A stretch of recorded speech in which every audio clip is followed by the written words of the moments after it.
AOC brings up race. John Kennedy responds with one question. It wasn't the kind of event that made headlines or drew crowds of spectators with notepads and microphones. Instead, it was a discreet invitation only gathering deep within the echoing corridors of the Capitol building in a conference room that saw more dust than drama most days of the year, reserved for those rare occasions when lawmakers from both parties came together to reflect on the principles guiding their work. The space itself exuded a sense of solemnity, with its high ceilings and walls lined in dark wood paneling that absorbed sound like a confessional. A long rectangular table at the center, gleaming under soft overhead lights, surrounded by comfortable leather chairs that creaked faintly whenever someone shifted their weight. No electronic devices were permitted inside. No smartphones buzzing with notifications, no laptops clacking away at emails, just a stack of printed agendas and notepads for jotting thoughts, ensuring the focus remained on the human element, on voices and ideas exchanged in real time without the filter of technology or the pressure of public scrutiny. This particular session was framed as a bipartisan workshop on ethical considerations in public service, aimed at identifying those subtle oversights that could erode confidence over time, moderated by a retired federal judge whose reputation for impartiality made him the perfect referee for such a delicate dance. Participants had been carefully selected, a mix of seasoned veterans and newer faces, all agreeing in advance to keep the proceedings confidential, submitting brief outlines of their intended contributions to maintain structure and civility. Seated among them was Alexandria Ocasio-Cortez, known widely as AOC. Her presence, bringing a spark of energy to the otherwise subdued atmosphere, her notebook open before her as she listened with intent focus, occasionally nodding in quiet agreement as the initial rounds of discussion unfolded. Directly across the table sat John Kennedy, a figure of steady reliability in these circles, his posture relaxed, yet attentive, a leather briefcase resting at his side like a trusted companion, his expression one of thoughtful engagement that suggested he was there not to dominate, but to contribute meaningfully when the moment called for it. The air in the room carried a faint scent of polished wood and fresh coffee from a side table where mugs steamed gently, providing a small comfort amid the weighty topics at hand. For the opening 40 minutes, the conversation meandered through familiar territory, shared reflections on the importance of maintaining integrity in decision-making, anecdotes about past experiences where a simple double-check had prevented potential missteps, and general consensus on the need to stay vigilant against complacency.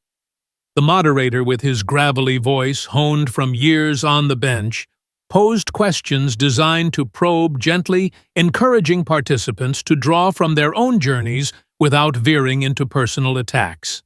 Then came the pivotal query that opened the floor wider. What's one aspect of building public trust that we as individuals might not have fully grappled with in our careers? A brief silence enveloped the group, pens tapping lightly against paper, eyes darting around as minds searched for responses that were honest yet measured. It was AOC who stepped into the void. First uncrossing her arms and leaning forward with a deliberate exhale, her voice clear and resonant, carrying the conviction that had become synonymous with her approach to these matters. She didn't elevate her tone to sermon levels or single out individuals by name. Rather, she spoke in broad strokes, painting a picture rooted in lived realities. Some folks in rooms like this, she started her gaze sweeping inclusively, have had the benefit of systems that seemed tailor-made for their success from the start, rules and pathways that opened up naturally without the need to question or fight every step. But for others, it's been a different story, one of pushing against walls that weren't built with us in mind. And when we advocate for changes to make things more equitable, It can feel like we're being accused of disrupting the status quo when all we're doing is asking for a seat at the table that's been promised to everyone. She paused for effect, allowing her words to resonate. The room growing quieter still, not a single cough or shuffle to interrupt the moment. Continuing with a slower cadence, she added, "This goes beyond just following codes on paper. It's about recognizing the underlying patterns that influence how we operate day-to-day patterns that might appear neutral on the surface, but often carry echoes of exclusion, especially from certain perspectives or regions where tradition holds strong sway." Though not directed explicitly, the implication lingered in the air, touching on sensitivities around background and geography, suggesting a call for greater self-awareness among those who might not have faced the same hurdles. John Kennedy, positioned just a few seats away, absorbed it all without a flicker of agitation. His hand resting calmly on the edge of his briefcase, his face a mask of composed listening, as if weighing each syllable carefully rather than preparing a knee-jerk defense. He wasn't one to jump in impulsively. His style was more deliberate, rooted in a deep reservoir of experience that favored precision over volume. The moderator, sensing the subtle undercurrent, turned toward him with a neutral prompt. "Senator Kennedy, you've been referenced indirectly. Here, care to offer your perspective?" Kennedy met the judge's eyes steadily, then shifted his gaze to AOC with a respectful inclination of his head, his response unfolding in that distinctive, unhurried drawl that could make even the most charged room feel a touch more grounded. "I'll keep it to a question for now, if that's suitable," he replied evenly, his movements fluid as he opened his briefcase and withdrew a single sheet of paper, placing it deliberately on the table, face down, right in the communal center, an action so simple yet laden with intent that it drew every pair of eyes without him needing to announce it. The document sat there, unassuming in its plainness, but its presence shifted the dynamic ever so slightly, like a new piece introduced to a chessboard mid-game. Then came the query itself, articulated with crystalline clarity, and no trace of confrontation.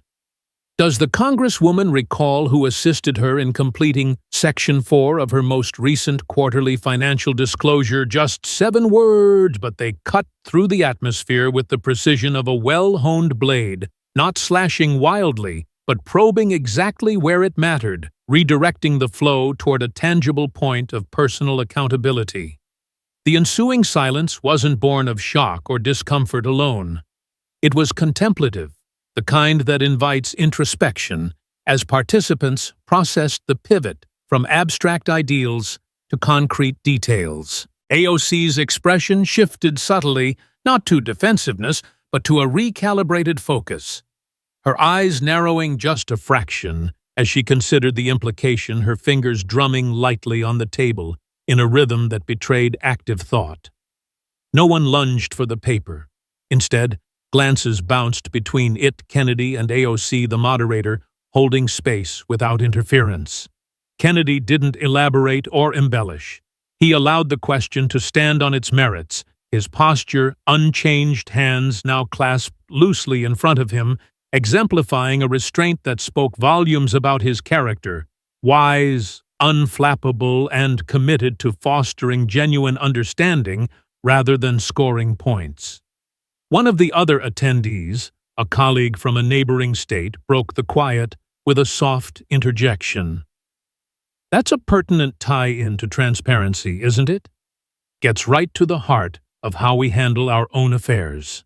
A ripple of murmurs followed, not partisan, but appreciative of the depth being added, the room's energy heightening without tipping into chaos. AOC responded with a small, calculated smile, her voice steady as she countered, "Senator, I value the inquiry, though this feels more like an administrative check than our intended topic, but to address it, yes, it was handled through standard channels." It was a deft parry, eliciting a couple of light chuckles that diffused some tension, but Kennedy remained serene, his reply gentle yet firm. No accusation intended merely a question to enhance our shared clarity. This exchange underscored his approach methodical and fair, using inquiry as a tool for enlightenment, rather than weaponry, his poise encouraging others to engage thoughtfully. The moderator steered subtly. Let's connect this back to our theme of ethical awareness. How do such details influence our broader perceptions, yet the question persisted in the air, unspoken echoes, prompting side conversations among aides who leaned in to whisper observations, their notes capturing the evolving narrative. Kennedy's handling of the situation stood out as a beacon of effective communication.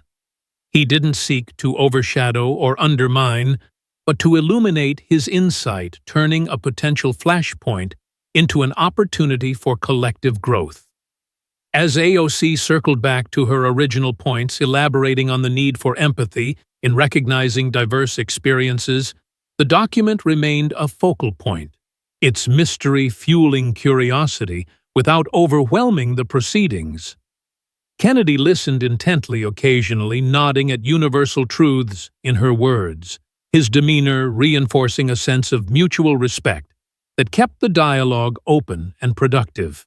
Whispers grew among the group not in gossip, but in engagement, as people began to appreciate the layered complexity introduced, all thanks to Kennedy's strategic subtlety. The atmosphere had evolved from routine exchange to something more profound, a testament to how a single well-placed question could enrich discourse without derailing it. Kennedy's role central in navigating this shift with grace and wisdom. Eyes returned repeatedly to the paper anticipation building, but Kennedy stayed composed, a model of leadership that prioritized substance over spectacle, his actions inspiring trust and reflection in equal measure. The session continued, but that initial intervention lingered, like a guiding thread weaving through the conversation and setting a tone of deepened introspection for what was to come. As participants adjusted their postures, leaning in with renewed interest, it became clear that Kennedy's contribution had elevated the entire endeavor, his calm authority a quiet force that encouraged honesty and accountability without fanfare. The room, once merely a venue for talk, now pulsed with the potential for real insight, all sparked by that poised, purposeful moment. The exchange in the room had taken on a life of its own, the initial question from Kennedy acting like a pebble dropped into still water, sending ripples that expanded outward and touched every corner of the discussion without causing a splash that might drown out the voices involved. AOC, with her characteristic resilience, didn't back down or falter. Instead, she met the moment head-on, her eyes locking onto Kennedy's with a mix of determination and curiosity, as if recognizing the shift, but refusing to let it derail her core message. "Senator, I respect the intent behind your question," she began, her tone measured and inclusive, drawing the group back in. "But if we're going to dive into personal filings like this, let's make sure we're applying the same lens to everyone here. After all, transparency isn't just about one section of a form. It's about how we all navigate the complexities of our roles in a way that serves the people we represent." She elaborated further, painting a vivid picture of the challenges faced by those entering public service from non-traditional paths, how the bureaucratic maze of disclosures could sometimes feel like an additional barrier, rather than a safeguard, her words flowing with the eloquence that had earned her a reputation for cutting through noise to the heart of issues. Kennedy, seated with an air of unshakable calm, nodded subtly in acknowledgement, his fingers steepled thoughtfully as he listened without interruption, his presence a quiet counterpoint to the energy building around the table. He didn't rush to respond. Instead, he allowed AOC's points to land fully, demonstrating a wisdom born from experience that valued hearing others out before adding his own insights. As she continued weaving in anecdotes from her early days in office times, when she'd sought advice on navigating these very forms from mentors who understood the intricacies, AOC emphasized that her redaction wasn't an attempt to obscure, but a cautious step, advised by counsel to ensure everything was handled properly amid a busy schedule of advocacy work. The room absorbed this with one lawmaker, a veteran Democrat from the Northeast, interjecting supportively. That's a valid point. These processes can be overwhelming for anyone, especially when you're focused on bigger fights. But the curiosity persisted. Another participant this time, a Republican from the West Coast, leaning forward to ask, "Still for clarity's sake, what kind of consultation are we talking about here? Was it related to policy or something more personal?" AOC handled the query, gracefully explaining it as a brief advisory role with a law firm on matters unrelated to her congressional duties, something she believed fell below the threshold for detailed disclosure at the time, but she admitted openly that hindsight might prompt a different approach next quarter. Kennedy, ever the picture of composure, finally spoke again, his voice steady and devoid of any edge. "I appreciate the context, Congresswoman. It's helpful to hear the reasoning behind it. But in the spirit of this session, where we're examining our own practices, could you share who provided that advice on the redaction? It might illuminate how we all rely on guidance in these areas." His question wasn't laced with suspicion. It was phrased as an invitation to deepen the collective understanding, showcasing his knack for turning potential friction into fertile ground for learning. The moderator, sensing the productive tension, encouraged the flow. "This is exactly the kind of candid exchange we hoped for. Let's build on it." AOC paused for a beat, her mind clearly racing through the implications before responding with candor. "The advice came from my legal team folks, who've been invaluable in making sure I stay compliant while pushing for change. But if this is turning into a deeper review, perhaps we should consider how often these redactions happen across the board. It's not unique to me." She expanded on this, citing general examples she'd heard from colleagues about similar situations, turning the spotlight outward to foster a sense of shared vulnerability rather than isolation. Whispers rippled through the aides lining the walls, pens scratching furiously, as notes captured the nuances of the dialogue. The atmosphere charged but collaborative, thanks, in large part, to Kennedy's restrained approach that kept things from boiling over. Another voice joined in, a senator from the Midwest, known for his bipartisan leanings. "Senator Kennedy raises a good point. Intent versus perception is key here. If the redaction protects a relationship that could influence decisions even indirectly, doesn't that tie back to the ethical blind spots we're discussing?" Kennedy didn't seize on this to pile on. He simply affirmed with a nod, his words following softly. "Precisely, it's about aligning our actions with the trust we've been given. And sometimes a simple clarification can bridge that gap." His demeanor remained exemplary, a blend of firmness and fairness that encouraged others to engage without fear of escalation, turning what could have been a defensive standoff into a thoughtful seminar on accountability. AOC, undeterred, countered by broadening the frame once more. "Absolutely, and that's why I brought up those patterns earlier. They're not just individual, they're systemic.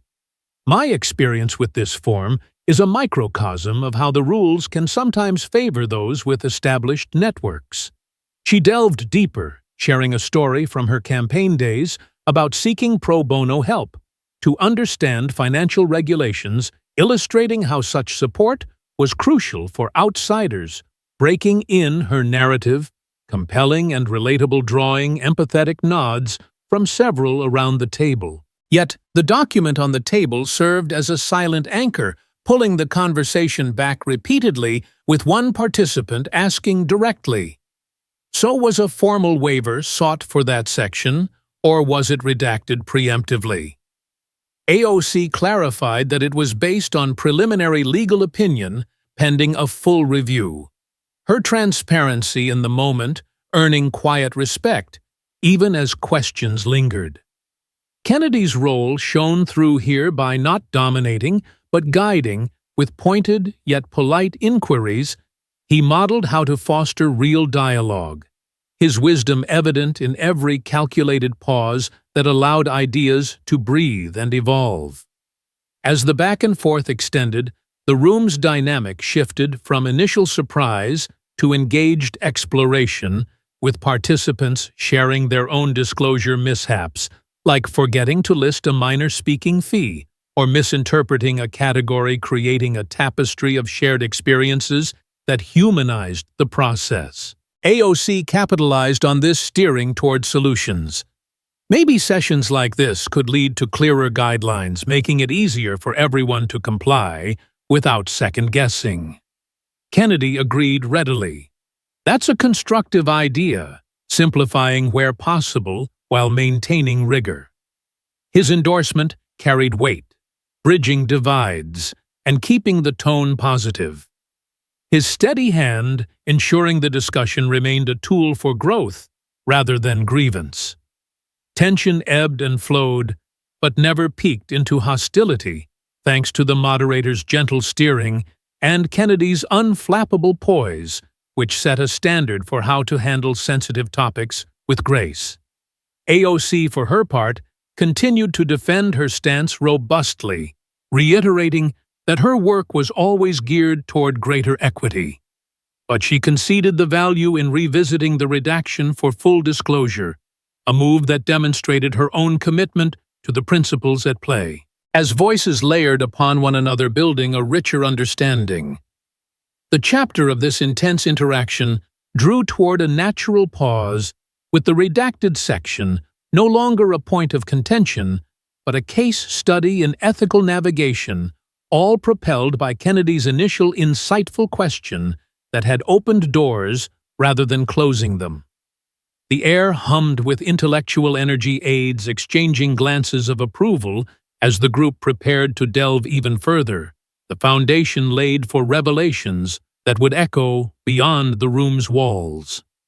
Kennedy sat back, his briefcase now a symbol of preparedness, content in his role as the catalyst who had elevated the session without seeking the spotlight. His approach a masterclass in thoughtful leadership that inspired those around him to strive for the same level of integrity and insight. The immediate aftermath of the ethics session played out like a slow-burning fuse rather than an explosive detonation, the participants dispersing into the labyrinthine corridors of the Capitol with a mix of contemplative expressions and subdued conversations.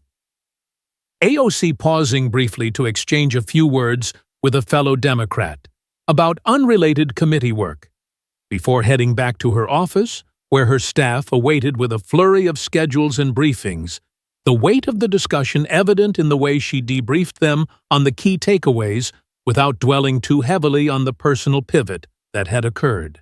John Kennedy, in his characteristic manner, made a seamless exit, stopping only to tip his hat, figuratively, speaking to the moderator, with a gracious comment on the value of such forums, then striding purposefully toward his next appointment, his briefcase swinging lightly at his side, a symbol of his preparedness and poise that had become almost legendary among those who worked closely with him in these hallowed halls. No immediate leaks or dramatic fallout ensued in those first hours. The confidentiality agreement held firm, with everyone seemingly content to let the insights percolate privately, perhaps journaling notes, or mentally filing away the nuances for future reference in their own ethical navigations. But as the clock ticked forward roughly 2 days later, the equilibrium shifted when an envelope, digital, anonymous, untraceable, arrived in the virtual mailboxes of two respected journalists specializing in governmental accountability, containing nothing more than a high-resolution scan of the financial disclosure form. Section 4 conspicuously blacked out with that bold, redacted stamp.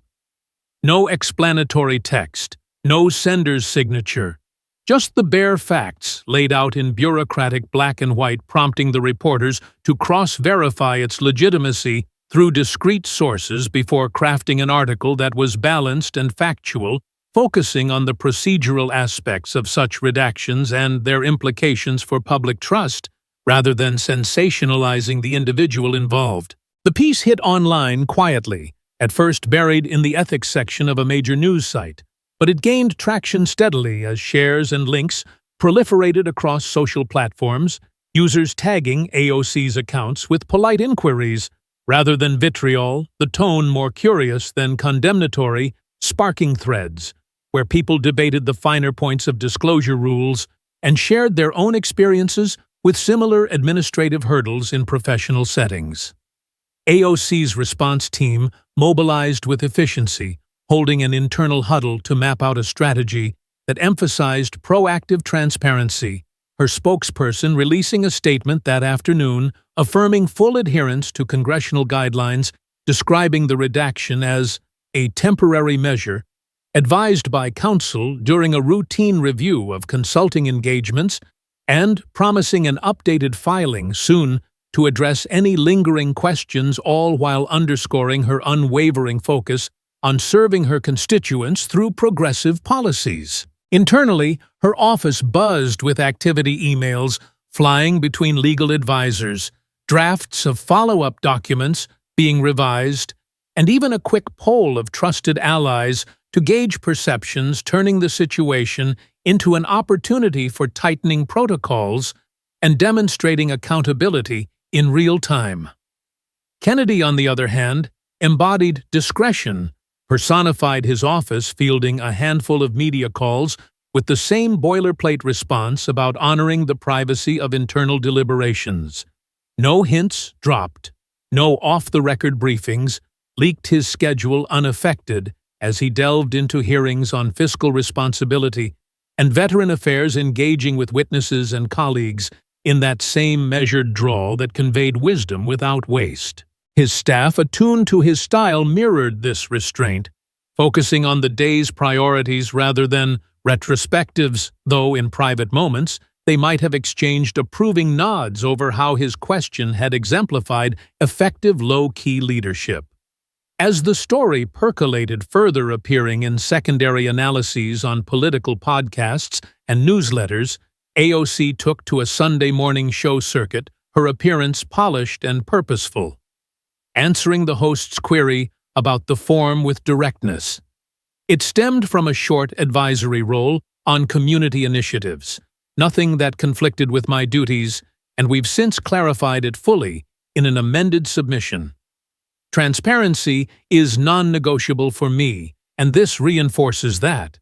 She pivoted gracefully to her legislative agenda, discussing bills on affordable housing and climate action, her charisma undiminished, though the brief pause before her response hinted at the calculated care behind her words.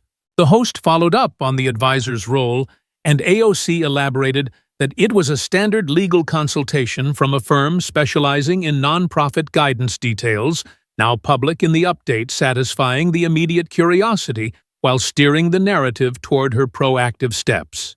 In the quieter realms of Capitol intrigue, lawmakers from various factions referenced the incident in off-the-cuff conversations during lunch breaks or elevator rides, not as a scandal, but as a reminder of the tightrope walked in public life, with several quietly commending Kennedy's tact, how he'd raised a point without raising his voice, turning a potential flashpoint into a teachable moment that benefited the group dynamic. Public engagement evolved organically. Online communities dissecting the ethics of redactions in broader terms.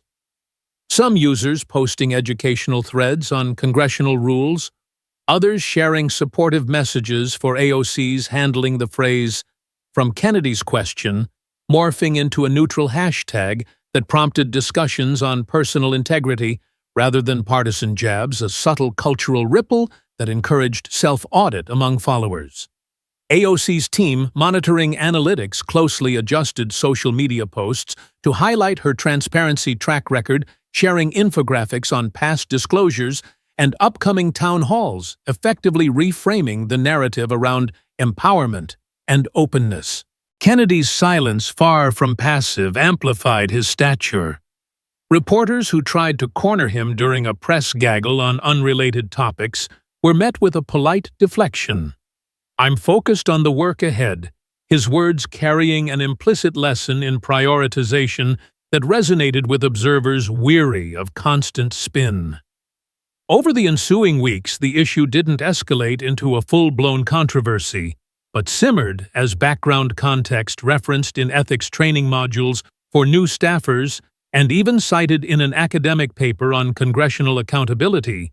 Kennedy's approach lauded as a case in point for de-escalatory discourse. AOC emerged stronger in some ways, her office implementing new checklists for filings, and her public persona bolstered by demonstrations of resilience, attending events and rallies, with the same fervor her story becoming one of adaptation, rather than adversity. The anonymous leak's origin remained a mystery, speculated upon in whispers, but never pinned down, adding an air of intrigue that ultimately faded as fresher news cycles took hold. Budget debates, international summits, and local elections drawing the spotlight away. Yet, in the undercurrents of professional networks, Kennedy's reputation for sagacious intervention grew colleagues seeking his counsel on similar matters, his quiet influence expanding without fanfare. The episode in retrospect served as a microcosm of how thoughtful engagement could yield lasting effects. The question lingering not as a haunt, but as a prompt for ongoing vigilance, Kennedy's poise ensuring the legacy was one of constructive quiet rather than clamorous confrontation. As months blurred the details, the core takeaway endured in the intricate dance of public service. A single act of measured wisdom could echo far, inspiring a ripple of better practices that benefited all Kennedy's role. A shining example of leadership through example, his steadfast professionalism, a beacon for navigating the complexities of duty with grace and efficacy. As the initial buzz from the leaked document and the subsequent clarifications gradually subsided, blending into the ceaseless flow of Capitol Hill's daily grind, where fresh legislative battles over funding allocations, policy tweaks, and constituent outreach demands constantly vied for attention, the entire episode didn't culminate in some fiery public showdown or formal censure, but rather dissolved into an understated close that permitted all parties to advance with their routines intact, albeit enriched by the subtle lessons embedded in the experience. AOC's office emerging from the fray with a polished update to her disclosure forms, publicly filing an amendment that laid bare the details of the redacted section as a straightforward payment for advisory services from a reputable law firm specializing in grassroots organizing tactics.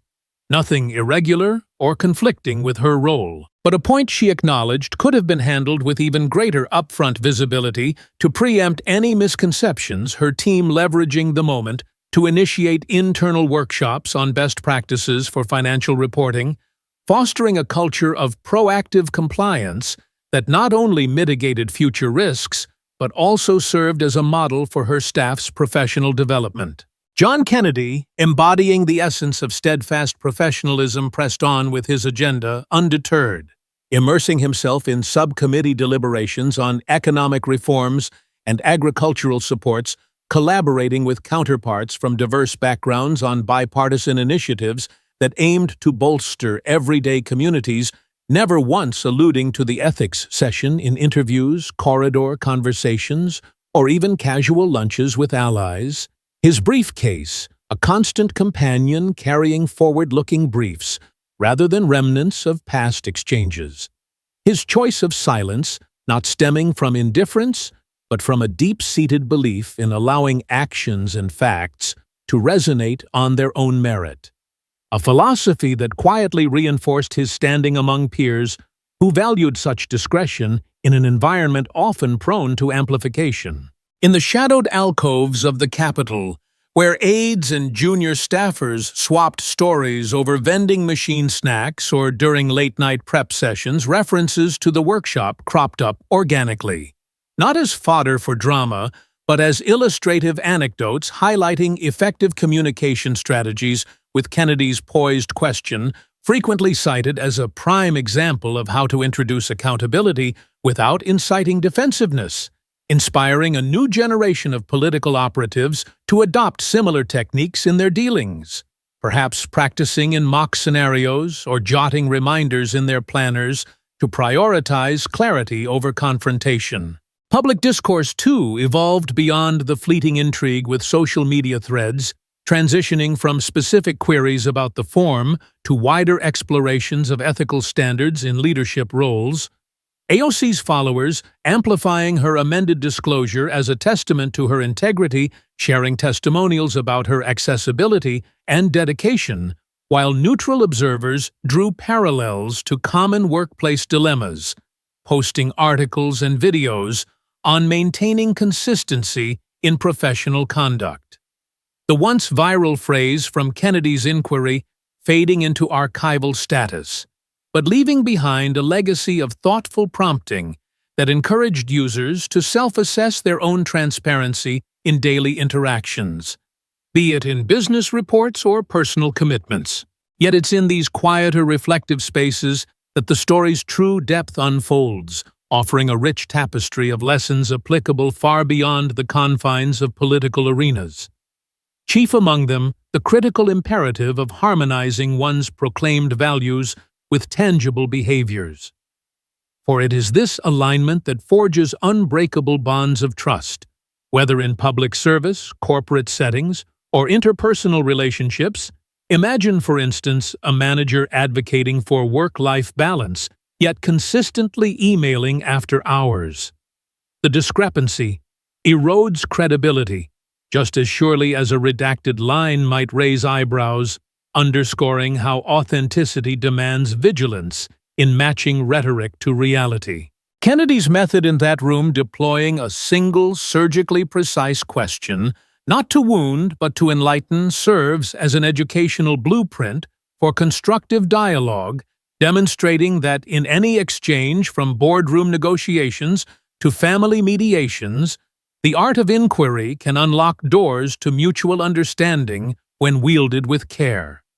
Inviting participants to explore rather than defend, thereby transforming potential stalemates into pathways for progress. Consider applying this in your own life by framing questions like, "What led to that decision?" instead of accusatory statements, fostering an environment where ideas flourish without fear.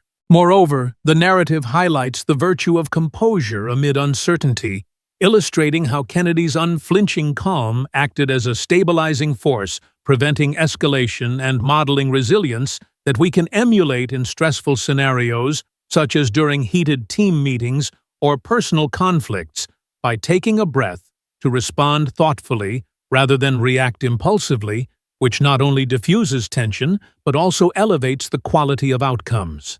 This tale also imparts the power of strategic silence, where Kennedy's post-session reticence allowed the implications to percolate naturally, teaching us that in an era saturated with constant commentary, withholding words at the right moment can amplify impact more than endless elaboration.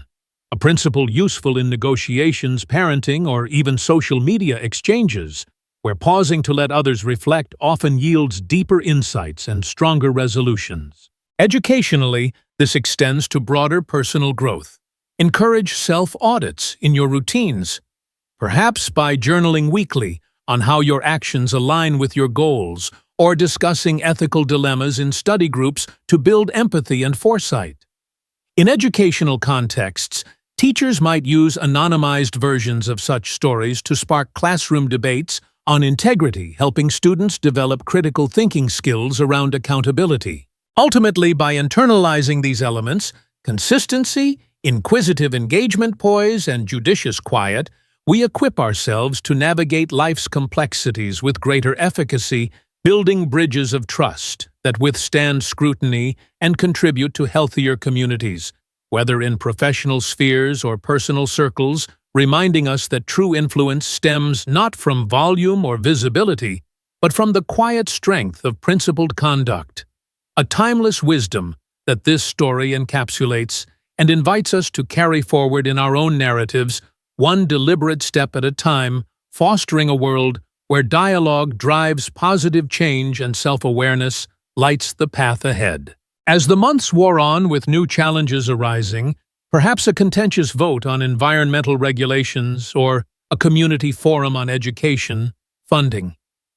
The lessons from that session subtly informed decisions. Kennedy's example quietly influencing how colleagues approached similar situations, opting for questions that probed depths rather than surface skirmishes, while AOC's handling reinforced her narrative of adaptability, her voice remaining a forceful advocate for inclusive policies, the entire arc serving as a subtle reminder that growth often sprouts from unexpected seeds sown in moments of candid exchange. In wrapping this tale, reflect on how incorporating these principles can enhance your interactions next time a disagreement arises. Channel Kennedy's restraint by listening fully before querying. Audit your commitments for alignment, much like the disclosure review, and embrace silence as a tool for amplification, allowing space for others' thoughts to bloom. This educational thread weaves through the story not as preachy doctrine, but as practical guidance empowering readers to elevate their own stories with integrity and insight, ensuring that, like the characters herein, we all emerge wiser from the dialogues that define us.